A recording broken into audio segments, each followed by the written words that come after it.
Salut les gars, dans cette vidéo, on va parler de 3 choses extrêmement importantes qui font que la majeure partie des gens ne parviennent pas à quitter du stade non rentable à trader rentable.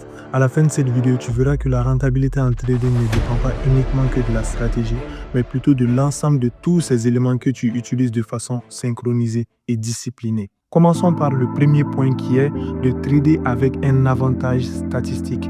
Vous verrez que la majeure partie des gens, qu'est-ce qu'ils font? Comment ils choisissent leur stratégie? C'est-à-dire qu'ils partent sur YouTube, ils regardent la première stratégie qui a l'air plus simple à utiliser, ils se mettent à l'appliquer.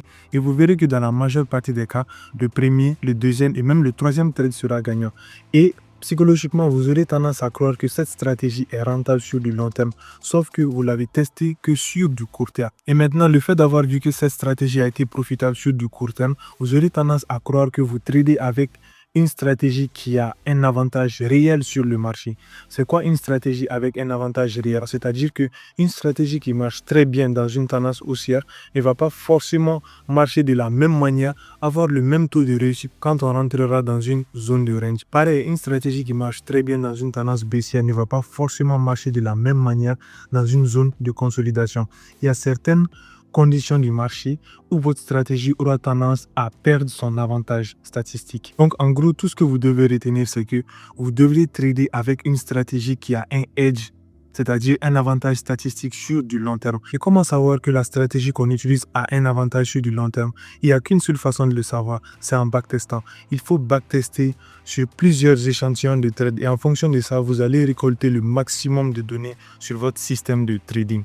En deuxième point, toujours connaître le contexte du marché dans lequel on est. Pourquoi je parle de ça? Vous verrez que la majeure partie des gens, ils ont juste tendance à voir le setup et à exécuter. Sachant qu'un setup de trading dépend fortement du contexte actuel dans lequel il s'y trouve. Par exemple, que tu sois un trader de flag ou d'order block, peu importe la stratégie de trading que tu utilises, tu verras que le taux de réussite sera de 75% dans une tendance haussière et elle chutera à 35% dans une zone de consolidation.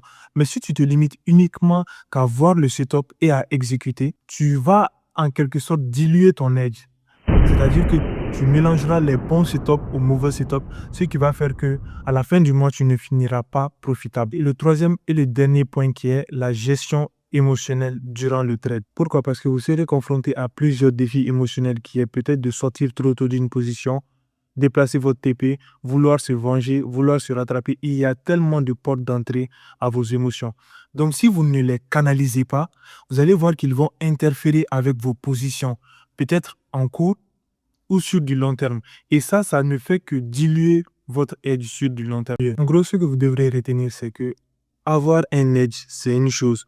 Mais il faut aussi avoir un système qui vous permettra d'appliquer cet edge sur du long terme. Parce que la rentabilité, elle ne se construit pas sur un ou deux trades, mais plutôt une série de trades.